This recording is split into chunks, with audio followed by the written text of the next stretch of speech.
Olá, tudo bem? Meu nome é Marcos Alonso, eu sou professor de Pensamento de Unificação e nessa sequência do estudo do livro Novas Essências do Pensamento de Unificação eu gostaria de fazer uma visão, uma discussão, um debate, uma análise sobre o tema que está aí na sua tela, assistência social e valores. Basicamente a gente vai estar falando sobre esses dois conceitos que são comumente conhecidos e bastante utilizados no mundo contemporâneo, que é assistência social versus assistencialismo. Então a gente vai conceituar, fazer algumas comparações e análises sobre esse tema, beleza? Então vamos lá. Basicamente, assim, para iniciar a nossa conversa, eu trouxe alguns conceitos. Vamos dar fazer algumas conceituações sobre assistência social. Haja visto que você pode ser um profissional dessa área, você pode estar atuando nessa área, estar pretendendo atuar, estudar sobre esse assunto, ou mesmo já sendo um profissional dessa área. Então a gente vai pegar alguns conceitos para pelo menos deixar de forma mais igual, equânime ali o nosso entendimento sobre o que realmente é assistência social. Basicamente aí eu trouxe a Lei 6.439, né? Assistência social anteriormente não havia uma legislação específica onde a mesma era estudada em conjunto, né, com a Previdência Social. Então, no decorrer dos tempos, foi criada então a Lei 6.439 de 77, que passou a estabelecer então a legislação brasileira, a Legião Brasileira de Assistência, e a qual compete prestar assistência social à população carente mediante programas de desenvolvimento social e atendimento às pessoas. É um conceito, claro, bastante genérico, né? E depois a gente tem as legislações específicas aí, mas enfim. Eu trouxe ali então, né, alguns pontos e uma visão bem sucinta, né, sem pretender ser muito extenso e me delongar muito nessa explicação, haja visto que o foco dessa nossa discussão é exatamente discutir essa assistência social a partir da premissa de valores e também fazer uma pontuação aí sobre a diferença que existe entre assistência social e aquilo que também hoje é muito praticado, né, que é o assistencialismo. Então aí vocês podem ver algumas evoluções, né, algumas instituições que foram criadas para promover a assistência social no Brasil, né? Estão aí elencados algumas, o INPS, o INAMPS, a própria LBA que a gente já mencionou, FUNABEM, DATAPREV, SEMI, APAS e assim por diante.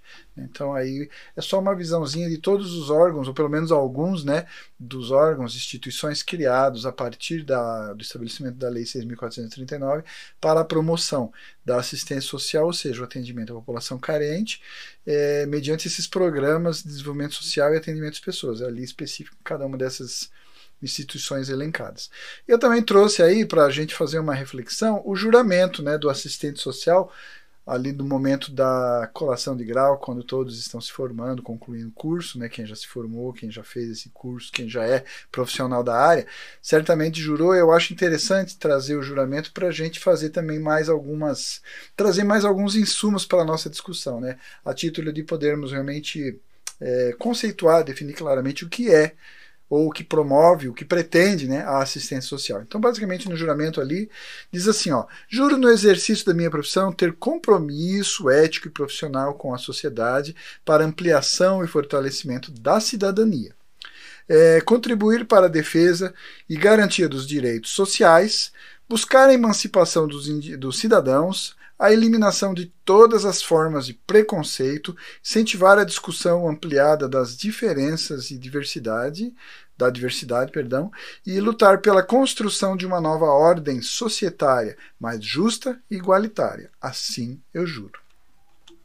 Então, aí de uma forma bastante resumida, sucinta, geral, a gente vê pontuando algumas coisas que sempre que você retoma o tema assistência social, a promoção da assistência social, você vai inevitavelmente transitar por essas discussões, né? Com relação à promoção ali, como ele menciona, né? De minimizar as diferenças, aproximar as diversidades, permitir criar uma sociedade cada vez mais justa, mais igualitária, atendendo às demandas de forma mais igualitária possível para que todas as pessoas possam ter acesso e usufruir dos benefícios, enfim, né, ter as suas necessidades, desde as mais básicas, né, todas elas atendidas de forma plena. Né? Mas enfim, é só para contribuir com a nossa discussão que eu trouxe esse tema aí. Né? Seguindo ali, então, ó, nesse contexto de normatizações, os profissionais que prestam assistência social, então, se comprometem a garantir a prestação de assistência que é direcionada para o atendimento das hipossuficiências ou dos hipossuficientes em suas necessidades básicas, a partir das suas necessidades básicas, com o intuito de proteger a família, também proteger a infância, a adolescência, os idosos, as pessoas portadoras de deficiência, independentemente de contribuição à Seguridade Social. Então, né, tá aí também mais uma contribuição. Aí, né? O que a gente está falando? A assistência social pretende promover ações, desenvolver programas para a proteção dessas instituições. As instituições básicas da nossa sociedade, todas elas, se elas estiverem passando por alguma hipossuficiência, alguma demanda, alguma carência, esses programas, essas ações, têm como objetivo atender essas necessidades básicas. Ok? Beleza? Está acompanhando o raciocínio? Então vamos seguir aí.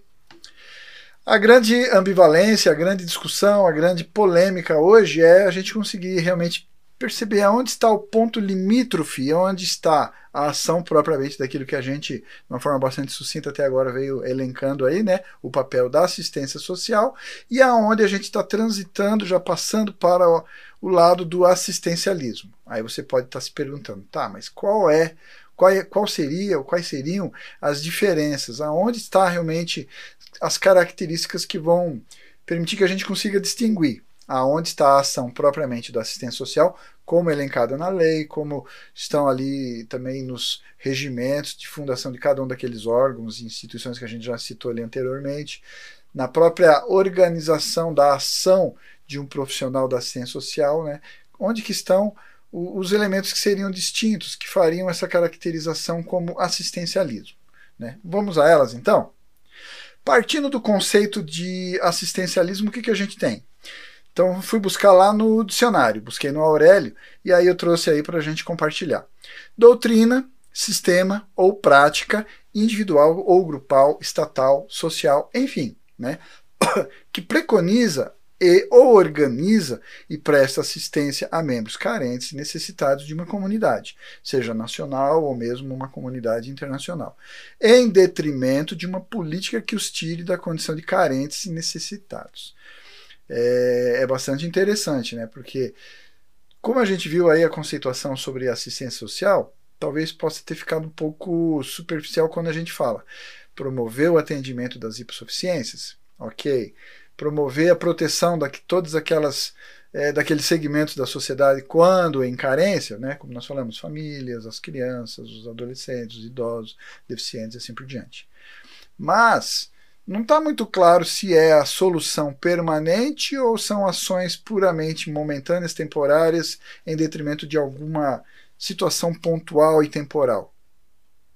Por isso, percebe que existe ali uma linha limítrofe, talvez às vezes não muito clara, porque como ele fala ali, ó, em detrimento de uma política que os tire da condição de carente e necessitados. Então, quando a gente promove um programa, seja ele qual for, para o público também específico, seja ele qual for, a gente está atendendo uma necessidade premente, uma coisa que está ali hipossuficiente, seja ela qual for, mas a gente tem que ter imbuído, e já embutido também nessa ação, uma perpetuidade, uma manutenção desse estado de tirar e manter fora dessas hipossuficiências. Né? Não apenas atender momentaneamente, mas permitir que essas pessoas, que esse grupo, que essas necessidades sejam solucionadas de forma permanente. Então percebe que esse atributo, essa qualidade, dá uma outra característica, e a ausência dessa qualidade, né, essa perpetuidade, a solução permanente dessa demanda, dessa hipossuficiência, pode dar uma conotação de mero assistencialismo, né, e desqualificando a própria qualidade e o objetivo da assistência social. Mas enfim, são alguns questionamentos. Já visto que o que eu me proponho é discutir valores, associar a discussão dos valores à discussão sobre a prática da assistência social. Ok? Então, o assistencialismo é, portanto, uma prática de dominação, e quando se torna vitorioso, produz a manipulação, pelo valor da, entre aspas, gratidão, os assistidos se vinculam ao titular das ações de caráter assistencialista. Trata-se de uma prática que estimula a subserviência e a troca de favores. Então a gente vê que essa ação de assistência social, quando ela não tem essa perspectiva de realmente solucionar o problema de forma permanente, mas apenas fazer um gesto mais midiático ali, mais de rede social, hoje está muito em voga isso, né? Então, quando você faz ações não pela pessoa em si, pela hipossuficiência e pela solução permanente dessa demanda que possa estar afetando aquele grupo que a gente mencionou anteriormente, mas às vezes essa assistência pode estar visando um outro objetivo, né? São outros interesses, e esses outros interesses, né, são esses valores que estão embutidos, escondidos, ocultos por trás das ações, que nós queremos discutir. Ok? Estão conseguindo acompanhar o raciocínio de onde eu quero chegar com essa conversa? Vamos avançar aí. Então, basicamente, a gente poderia citar aí, 3 diferenças essenciais da assistência social e do assistencialismo. Eu trouxe aí para a gente elencar e também ficar como referencial na discussão que a gente está propondo, tá bom? Primeiro ali, então, seria a forma como se dão as duas práticas. Enquanto a área da assistência social possui natureza preventiva e protetiva, como a gente já mencionou ali na própria conceituação, né, o assistencialismo possui um caráter imediatista. Ele vem temporalmente dentro de uma demanda momentânea, esporádica e sem perpetuidade, né? Esse é um ponto que não está ali, mas que eu acrescentaria, né, que é imediatista e sem perpetuidade. É só para fazer o gesto em si. E, se possível, fotografar ou filmar, né? Tornar isso de forma pública, né? Reconhecida, socialmente conhecida. Ou seja, então, a assistência social tem como premissa acompanhar o cidadão que precisa de uma assistência, até que ele ganhe realmente autonomia para seguir sua vida com dignidade. Então, o que você se propõe? Qual é o problema que você está tentando solucionar? Qual é a hipossuficiência que você está tentando suprir?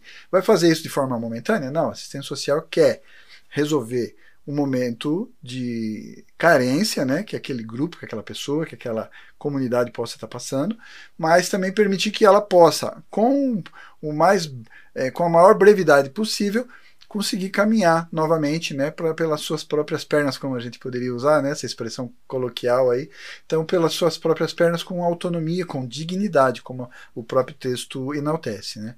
Já o assistencialismo busca promover uma necessidade momentânea, busca prover uma necessidade momentânea sem criar um vínculo com o assistido e sem permitir que ele consiga fazer isso de forma autônoma no dia seguinte, no momento seguinte, no instante seguinte daquela hipossuficiência, daquela demanda.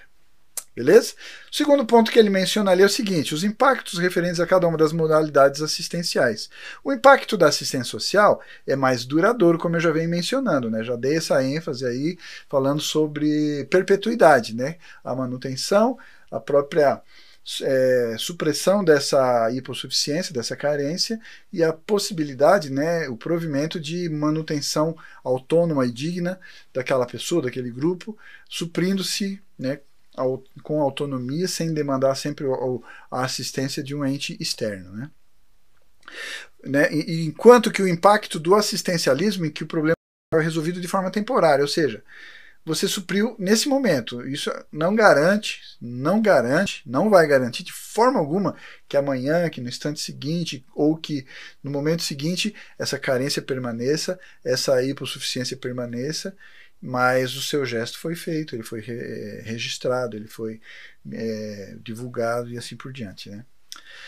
Terceiro ponto ali seria o modo como cada uma delas foi construída no Brasil. Então, enquanto assistência social, e nós estamos dando bastante ênfase aqui no Brasil, a discussão que eu quero fazer em relação à assistência social e valores é exatamente, especificamente para o contexto do nosso país, para o contexto do Brasil, tá?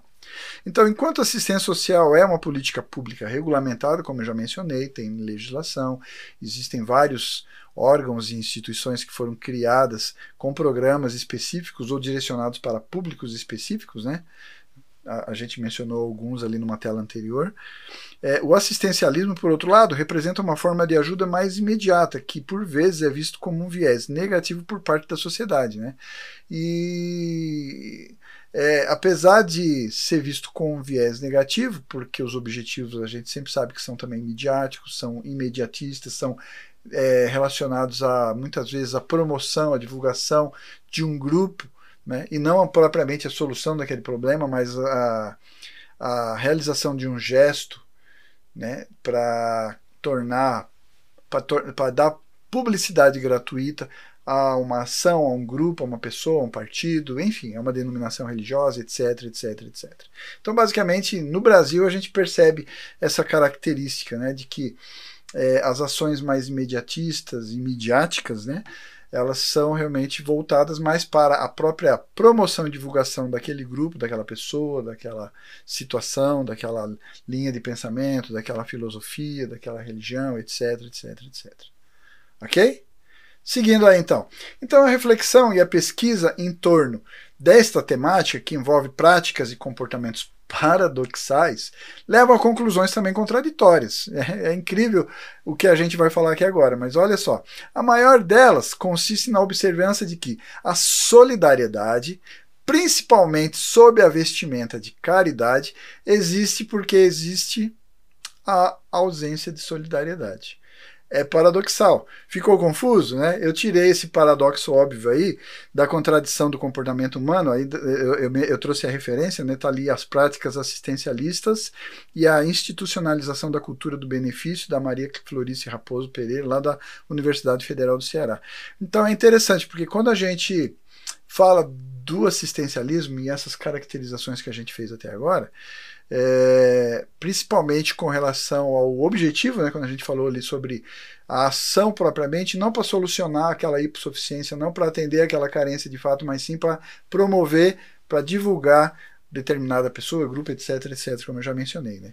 Então aí o que acontece? Olha que interessante, eu achei fantástico esse comentário aí da Maria Florice, porque ela fala assim, ó, a solidariedade, principalmente sob a vestimenta de caridade, que é, né, a vestidura que é dada à maioria dessas ações assistencialistas, dentro do assistencialismo, elas existem porque existem as faltas de caridade, perdão, de solidariedade. A gente está resolvendo de fato o problema? A gente está realmente preocupado com o amanhã daquela pessoa? Ah, ela está passando fome. Então tá, eu vou fazer uma ação hoje aqui, tornar essa ação obviamente midiática, né? Vou tornar ela, divulgá-la de todas as formas possíveis e acessíveis, né? Mas a solução de fato do problema não ocorre. Realmente eu estou preocupado com aquela pessoa? Não é solidariedade isso. Isso é ausência de solidariedade. É a gente permanecer vendo o problema, se perpetuar, porque ele vai acontecer amanhã, essa carência, essa hipossuficiência vai acontecer novamente, e vai continuar acontecendo, e às vezes a pessoa pode até ter problemas agravados, né? Seja dependendo da hipossuficiência, da carência que a gente esteja falando, né? E a gente ainda não tem esse envolvimento, não há uma conexão, não há uma empatia de fato com a pessoa. Então isso não é assistência social. Isso não é a verdadeira assistência social, mas é o assistencialismo que, né, mascarado de solidariedade, revestido ou fantasiado, como ela menciona, perdão, ali no texto, de caridade, na verdade só demonstra uma verdadeira ausência de solidariedade, uma verdadeira falta de empatia, de amor ao próximo, né? Mas enfim, é só para lançar alguns pontos porque eu quero discutir valores, né, como eu mencionei ali anteriormente. Seguindo então, ó, como já afirmado, uma das causas do colapso dos valores atualmente é que os sistemas tradicionais de valor, primariamente, né, a gente teria como referencial aí os sistemas religiosos, né, que são os que têm como premissa defender, apregoar, delinear, conceituar valores, perderam seu poder de persuasão, né? Eles não têm mais essa capacidade de persuasão. Hoje a gente vê que, quando a gente fala, por exemplo, de valores de ética, valores de moral, né? Ou seja, valores que são relacionados ao comportamento das pessoas em grupo, né? Ética. E os valores relacionados ao comportamento do indivíduo como pessoa, né? Moral, eles estão bastante confusos, vulgarizados, desvalorizados, vamos dizer, né, menosprezados, com muito pouco poder de influência, de realmente direcionar comportamentos, e enfim, a gente acabou enveredando, inclusive, na prática do assistência social, na verdade, assistencialismo, promovendo esse tipo de ações, né, que não resolvem os problemas. E a gente vê que entra ano e sai ano, entra ano e sai ano, a gente vê programas, ações, e aqueles problemas permanecem, às vezes se multiplicam, às vezes eles aumentam. Mas enfim, né, são reflexões que eu estou fazendo aqui para a gente chegar na discussão que eu pretendo. Então, perder o seu poder persuasivo, sua capacidade para persuadir as pessoas. Então, por quê? Aqui vem a questão que vai começar a lançar luz sobre a discussão que eu quero fazer. Por que as visões tradicionais de valor perderam o seu poder persuasivo? Né? A gente sempre disse, né, que os valores seriam, até usei essa imagem aí que está na sua tela, né, seriam a coluna de sustentação para proteger todas as estruturas, todos os segmentos da sociedade, como a gente até mencionou, o próprio papel da assistência social, dizendo ali, né, que ela tem como premissa proteger, né, a família, proteger a criança, o adolescente, o idoso, os portadores de alguma deficiência, enfim. Né? Mas, a partir do momento que nós adentramos nesse momento da história, nesse momento do nosso país, nesse momento que política, religião, educação, os valores dentro de todas essas vertentes, eles estão enfraquecidos, não tem mais o seu poder de persuasão, a gente vê como a nossa sociedade sofre, né, com o resultado dos comportamentos que acabam distorcendo. Né? Eu estou usando exatamente o exemplo de assistência social e assistencialismo, esse embate, né? Até usei aquela imagenzinha ali do conflito, né, entre assistência social e o assistencialismo, porque realmente é uma luta, né? É um versus o outro. É um modelo ideal que nós todos acalentamos, né, principalmente os profissionais que atuam nessa área, que se formaram nessa área, mas temos do outro lado o mau uso disso, né, movido por comportamentos com outros objetivos, e esses comportamentos são aceitos, são acalentados e promovidos exatamente por causa da decadência dos valores. Mas vamos falar mais um pouco sobre isso daí? O que são valores? Eu peguei esse trechinho ali da Marissa Glover, que é uma psicóloga, e é uma premissa muito interessante para que a gente aplique no nosso conceito e na nossa discussão. Valores humanos são as características que nos diferenciam do restante dos seres vivos. Estão relacionados principalmente à dignidade e à moral. Já mencionei alguma coisa falando ali sobre ética e moral, né? Alguns exemplos incluem, né, só para ilustrar, honestidade, respeito, responsabilidade, tolerância e humildade. Então, basicamente, quando a gente fala sobre valores, eu até trouxe aí uma lista, você pode consultar na internet, né, você pode pesquisar e até aprimorar essa pesquisa. É só a título de ilustrar a nossa discussão. Mas, basicamente, os tipos de valores que são universalmente aceitos estão aí na sua tela, né? Valores morais, valores religiosos, nós temos valores humanos, valores universais, valores estéticos, intelectuais, físicos, sociais, afetivos, econômicos e assim por diante. Esses seriam os principais tipos de valores que são universalmente aceitos. Mas eu fiz questão de grifar ali valores humanos porque, na minha concepção, todos esses outros valores, apesar de estarem departamentalizados ali, né, por segmento, né, morais, religiosos, universais, estéticos, talvez relacionados às artes, literatura, enfim, mas todos eles, na minha opinião, são valores do ser humano, né, como a Marissa Glover, ali, a psicóloga, mencionou, né, essa característica, né, são os valores, né, que nos diferenciam dos demais seres vivos, né, porque nós acalentamos e definimos e defendemos valores. Então, todos esses demais valores eu classifico como valores humanos, ou seriam subdivisões dos valores humanos, tá bom? Por isso que eu botei ali um grifozinho ali no valores humanos, porque eu colocaria todos os demais como subvalores, né? Subdivisões ou departamentalizações dentro dos valores humanos, que seria o mais global, né? E aí eu trouxe alguns exemplos, né? Também para não ficar muito cansativo, extenso a nossa discussão, eu trouxe aí alguns valores, né? Que são defendidos, valorizados, bastante dentro da nossa sociedade, né, na civilização, nessa nossa distinção como seres humanos em relação aos demais seres vivos, nós apreciamos e valorizamos muito o amor, a amizade, bondade, confiança, fraternidade, honra, honestidade, justiça, liberdade, paz, respeito, responsabilidade, solidariedade, tolerância e bravura. A gente poderia, né, fazer uma outra discussão, eu acho que cabe até fazer uma outra discussão à parte, né, não vou usar o nosso tempo aqui hoje para a gente discutir cada um deles, tá bom? Mas dentro desse estudo que a gente faz no livro Novas Essências do Pensamento de Unificação, esse pensamento de unificação que eu estou aqui trazendo e defendendo diante dos senhores, a questão dos valores é muito importante a gente entender o valor, né? O valor que eu quero dizer assim, a importância como coluna para proteger os segmentos da sociedade que a gente já mencionou. Família, criança, adolescência, idosos, portadores de deficiência e assim por diante, tá bom? Agora, quando a gente não tem esses valores muito claros, né, como a gente mencionou numa tela anterior, quando eles não têm mais o seu poder de persuasão, onde as pessoas não estão mais acalentando ou valorizando, ou não tem nem clareza sobre a própria conceituação, né? Vamos pegar um aí, ele mencionou ali, né, até trouxe ali, transportei ali da Marissa, quando ela fala, por exemplo, honestidade. O que é honestidade, né? Esse valor da honestidade tão prezado pelas pessoas, mas o que é ser desonesto? Porque normalmente a gente tem a mania também de quantificar, né?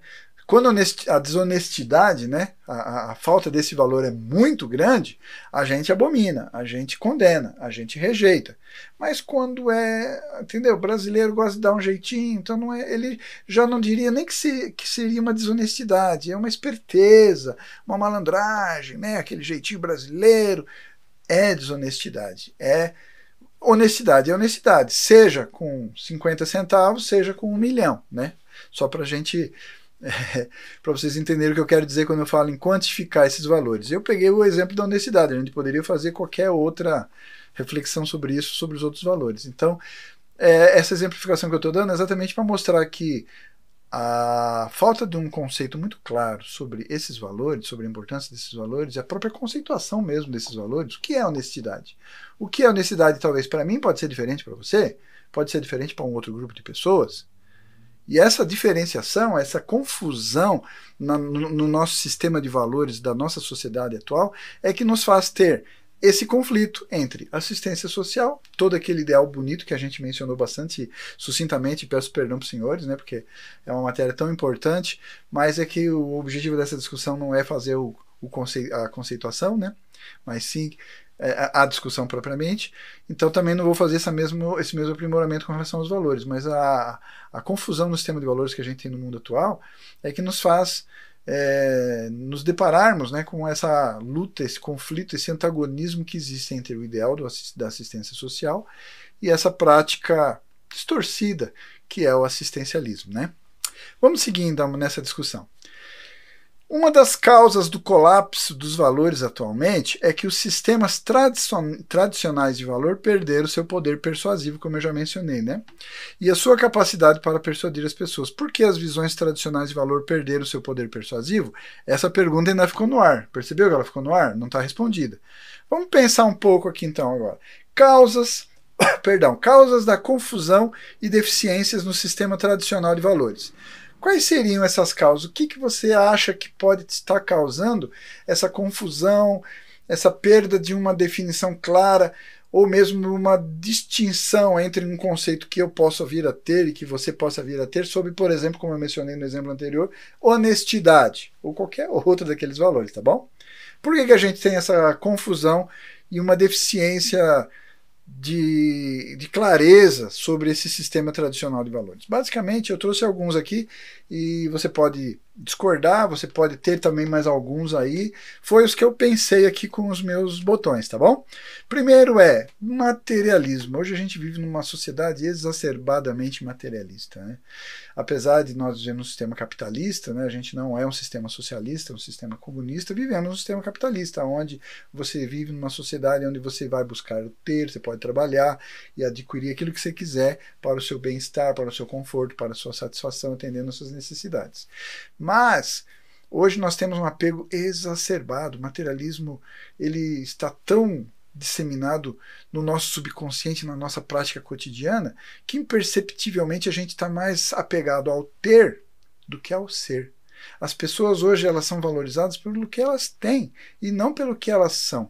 E muitas vezes nem é pelo que elas têm, mas pelo que elas ostentam ter. Mas enfim, tudo isso fez com que os nossos valores sofressem distorções, infelizmente. Nós hoje nos deparamos com distorções gravíssimas de valores e, por conseguinte, de comportamentos em função do materialismo exacerbado, dessa cultura materialista, o endeusamento do ter em detrimento do ser.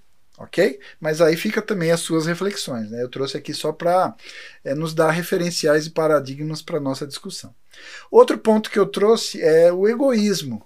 Né? Em função do materialismo, em função da busca do ter e a própria sociedade competitiva que a gente vive hoje, as pessoas estão bastante enclausuradas, estão bastante egocêntricas, bastante preocupadas em atender os seus anseios, as suas necessidades em primeira instância, como prioridade, e no máximo, quando a gente consegue suplantar esse egoísmo individualista, a gente mal consegue ultrapassar e transcender os limites da nossa família. Né? Ah, não, eu tenho preocupação com outras pessoas. Quem? Ah, os meus familiares, os meus pais, os meus filhos, o meu cônjuge. Né? Às vezes a gente não consegue ampliar esse escopo aí nem para um parente um pouquinho mais distante, consanguíneo de segundo e terceiro grau. Né? A gente é bastante egoísta.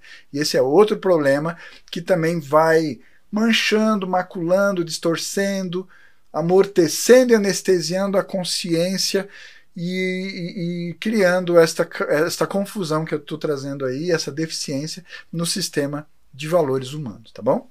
E também trouxe aí o humanismo. Então, em função de tudo isso que a gente está vivendo hoje, essa cultura hedonista, né, e bastante individualista, acabamos ficando bastante humanistas. E assim, nós não pensamos em coisas transcendentes, né, independente de discutir religião. Eu não estou aqui para discutir religião e crenças, mas independente da fé e da doutrina que a pessoa siga, ou mesmo que não tenha nenhuma fé ou doutrina, mas ainda assim ela tem algumas práticas comportamentais que norteiam.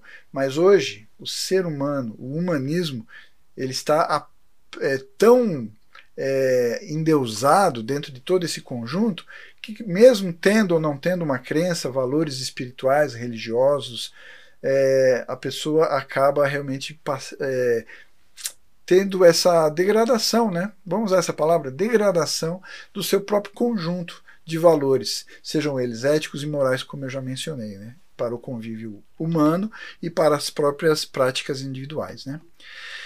Então, basicamente, aqui eu usaria como referencial aí para a gente entender como esses valores podem serem norteados dentro da estrutura social. Eu colocaria o seguinte, né? Vocês podem ver aí na sua tela, eu vou circundar. Nós, seres humanos, temos um impulso que parte dentro do nosso âmago, né?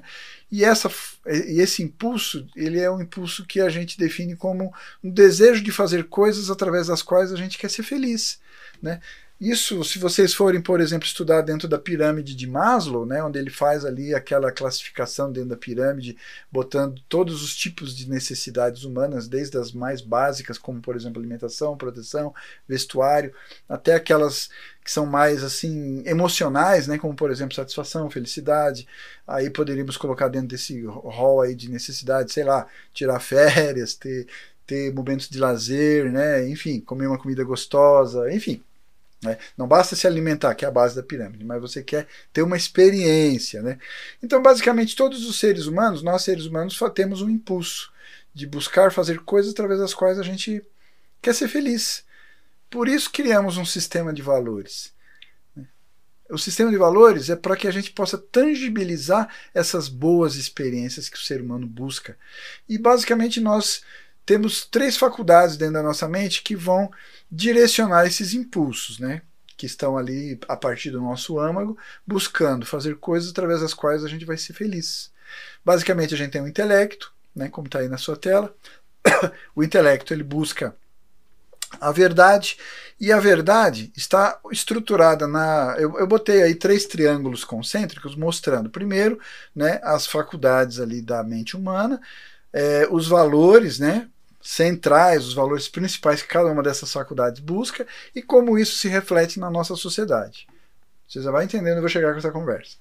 Então, basicamente, como eu mencionei, né, tá ali, ó, o intelecto, ele busca a verdade como valor, e na cultura, essa busca do intelecto se organizou através de religião, filosofia e ciência. Então, todos esses segmentos da vida humana, religião, filosofia e ciência, são buscas da verdade, são busca de respostas, né, e a cultura que se formou a partir daí, né. Também está ali, né, na outra ponta, né, desse triângulo, a gente tem a emoção, que busca o belo, a beleza, seja as artes, literatura, música, pintura, etc, etc, etc. Né, eu já mencionei ali, na ponta na pirâmide mais externa, no triângulo mais externo, na esfera da cultura, as artes. E no aspecto vontade, a faculdade volitiva do ser humano de buscar fazer o bem, encontrar o valor do bem, né, surgiu ou se desenvolveu na estrutura da sociedade, no aspecto cultural, educação, administração e política. Então são basicamente os 3 segmentos principais que a gente vê hoje na sociedade humana, no aspecto cultura, né, a partir desses impulsos do ser humano, né? Entendeu como é que o ser humano funciona? Como é que surgem os valores? Por isso que eu fiz questão lá numa tela anterior de pegar todos aqueles tipos de valores que são universalmente defendidos e aceitos e definir ali, coloquei eles como uma subdivisão dos valores humanos, porque na verdade todos eles partem de anseios, desejos, impulsos humanos buscando ser feliz. E isso vai se caracterizar nas ações específicas por causa das próprias qualidades inerentes do próprio ser humano, essas faculdades de intelecto, emoção e vontade, buscando verdade, beleza e bem, através de religião, filosofia, artes, né, política, administração, educação e etc, etc. Então, agora a questão é que esses valores, eles se tornaram, e é essa a grande questão que a gente está discutindo, eles se tornaram valores relativos, confusos, diferentes, contraditórios, divergentes, né? Porque a gente diverge, eu tenho uma opinião, você tem outra, e essas divergências de opinião fazem com que nós tenhamos comportamentos que muitas vezes são mutuamente refutados, rejeitados, recusados, não aceitos, condenados, etc, etc, etc. Por quê? Porque nós não conseguimos encontrar características que na verdade são prementes dentro de nós quando nós buscamos valor. O valor, ou os valores, né? Eles têm que ter essas características de absoluto, único, imutável e eterno. São características que a gente tem dentro de nós. Vou fazer uma analogia só para você perceber. Vamos pegar ali um valor que também a gente mencionou lá atrás, que é muito valorizado na sociedade, mas que também é muito mal utilizado, né? Amor. Lembra que tinha lá na tela? Amor. Olha que interessante. O amor de um pai por um filho. Ele tem essas características, esses atributos, ele é absoluto.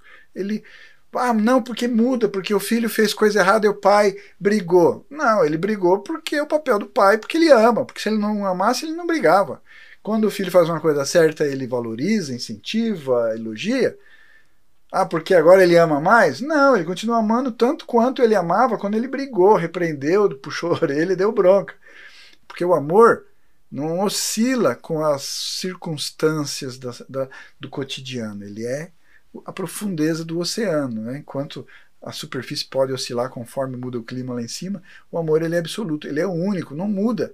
Não, eu tenho 10 filhos, então eu amo todos iguais. Não, cada um é único, tem uma qualidade, uma peculiaridade, uma individualidade, e em função disso, é único aquele amor que você tem.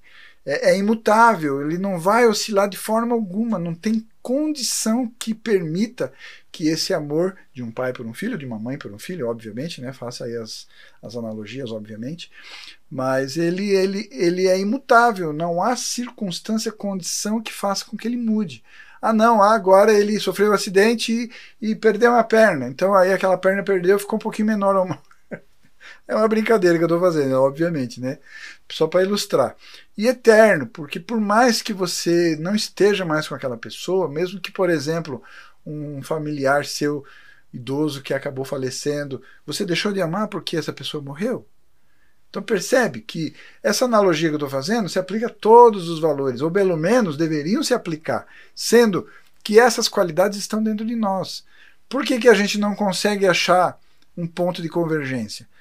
Porque nós caímos naquelas armadilhas que eu mencionei ali atrás, o materialismo, o egoísmo e o humanismo. O que falta a gente valorizar? Basicamente, é Deus. A proposta na discussão que eu estou fazendo aqui é exatamente isso. Porque quando eu quero fazer com que a assistência social seja realmente assistência social no sentido ideal do que é proposto, tanto na construção legal dessa expressão, como a gente mencionou através da lei que eu citei ali, ou mesmo através do juramento que eu trouxe aqui, né, do profissional quando ele se forma lá de assistência social, você vê o anseio idealista da prática daquela profissão, a assistência social. Mas hoje, infelizmente, essa palavra, como tantas outras, né, a ênfase hoje é o assistencialismo, a nossa discussão é o uso da assistência social para a perpetuação de um grupo, a manutenção de uma ideia, a divulgação de um grupo, de uma crença, de uma fé, de uma filosofia, de uma ideologia, qualquer coisa que o valha. Nos coloca numa situação de problema. A sociedade hoje tem problema por quê? Porque nós não conseguimos achar o ponto de absoluto. Não conseguimos achar o ponto de único, imutável e eterno. Por quê? Nós nos afastamos de Deus. Seja qual for a sua crença, seja qual for a sua religião, o pensamento de unificação traz a defesa de Deus, os seus atributos, as suas qualidades, como premissa e referencial. Não para que venha nos dar respostas puramente para satisfazer a minha vaidade, a minha curiosidade, os meus anseios individuais. Mas a proposição do pensamento de unificação é apresentar Deus de uma forma que nós possamos, através da compreensão dos atributos de Deus, possamos compreender nós mesmos. A Bíblia, quando você lê a Bíblia, né, vou citar o cristianismo, né? A Bíblia ela fala que Deus criou o homem à sua imagem e semelhança, lá no primeiro livro. Né? Então, quando nós falamos que Deus é um ser absoluto, único, imutável e eterno, se a Bíblia fala que o homem foi criado à imagem de Deus, obviamente eu sou obrigado a conceber que o homem também pode vir a ter, e ele acalenta esses atributos de absoluto, único, eterno e imutável. E quando eu falo de valores, todos os valores, a gente não se aprofundou na discussão de tantos, porque são vários, né?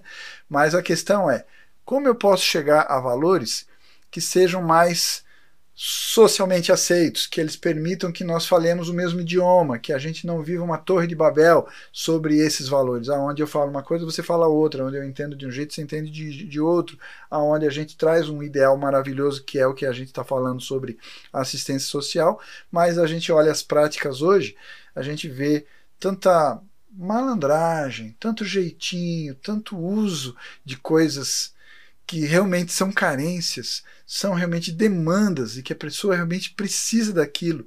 Ela não está confortável em estar necessitando, em estar carente. A sua dignidade está abalada, está diminuída, né? A sua integridade como ser humano, a pessoa se sente deprimida, humilhada por estar no momento de carência, de hipossuficiência. E ainda muitas vezes nós nos aproveitamos. Nos aproveitamos desse momento para, através de maquiado de solidariedade, de caridade, fazer um gesto que não resolve o problema da pessoa. É simplesmente um interesse meu, pessoal, particular. Então, fica aí, né, a reflexão, né, a sugestão de reflexão, para que a gente possa pensar. Mais conteúdos, a gente tem uma série de outros vídeos aí que a gente tem disponibilizado sobre o estudo do livro Novas Essências do Pensamento e Unificação, onde a gente debate e fala mais aprofundadamente sobre Deus, sobre os atributos de Deus, e como a gente pode usar esse conhecimento e esse entendimento de forma clara, para resolver problemas reais. Hoje nós vivemos num mundo onde nos deparamos com problemas muito sérios. A gente elencou aqui alguns bem superficialmente, porque não é o objetivo da nossa discussão. Mas para você que é dessa área, fica aí a dica, né? Se você tiver mais interesse, né, assista os vídeos, temos aí bastante material, temos o livro também. Fica aí também a sugestão, né? Esse livro Novas Essências do Pensamento e Unificação, ele está disponível para você fazer download gratuitamente no site unificacionista.com. www.unificacionista.com, seção de literatura. Você desce ali, ele está lá, Novas Essências do Pensamento de Unificação. Você pode fazer o download, ler, estudar. E também nesse mesmo site a gente tem uma seção de vídeos lá. Você pode acessar e assistir, se inteirar e vir a conhecer mais, tá bom? Mas basicamente o que a gente está propondo é isso.